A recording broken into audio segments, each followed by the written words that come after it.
The BMW dealer wanted $186 to replace this dirty cabin air filter on my BMW i8. Well, I'm not paying that because I can do it myself for under $15 and in under 15 minutes. Let me show you how. The cabin air filter on the BMW i8 is located in the footwell on the passenger side. So it's just going to be right there. To remove this panel, we just have to remove these T25 screws right here. So you're going to need one of these. A simple bit or a socket will work, and you also have a little twist off right here. Mine doesn't have it, so you'll just have to twist it halfway and that will loosen this panel right here. But let's get rid of those screws and pull the panel down. There's one, and there's the other. And now you can pull this entire panel down just like that. But before you remove it, you have to unplug this connector right here, and then this can just come out. Now that we have full access to the filter housing, we just have to remove this cover in order to get to the filter. Now, this is slightly finicky because you have to stick your finger up there to pull this back. So I'll try to unclip this clip right there. It came off a little bit. I'm gonna pull it down just a bit and then pull towards the right side of the car. Just like that, and it comes off. And now we can remove the filter.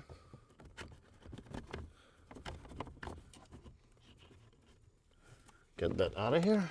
And here's the difference between the old and the new one. Obviously this one has some debris and dust and some leaf particles in it, but it actually isn't that bad. One thing to note before installing the filter is the airflow.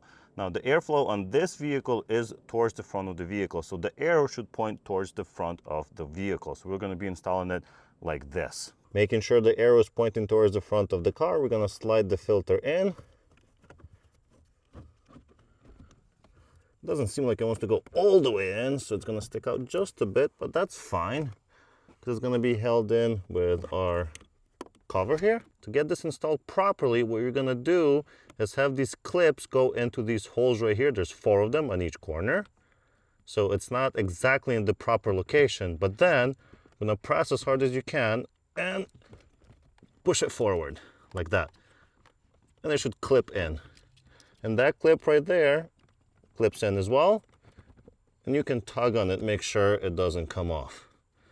And that's pretty much it. Now we just reassemble. Make sure you reconnect that light right there, and we're gonna have these little feet things that go into their respective spots. That one just goes into the carpet, this one goes into this plastic area right here. Kind of awkward to get into it, but it's fine.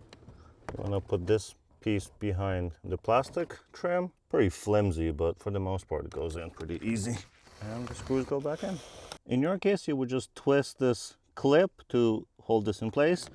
Mine is missing, so I'm gonna use one of these retaining clips just to hold it in place. Like that. And that's pretty much it. It's one of the easiest DIY jobs you can do on this very complicated car. Thank you so much for watching. I really appreciate it. Like the video if you found it useful. Leave your comments down below, and I'll see you in the next one. Bye.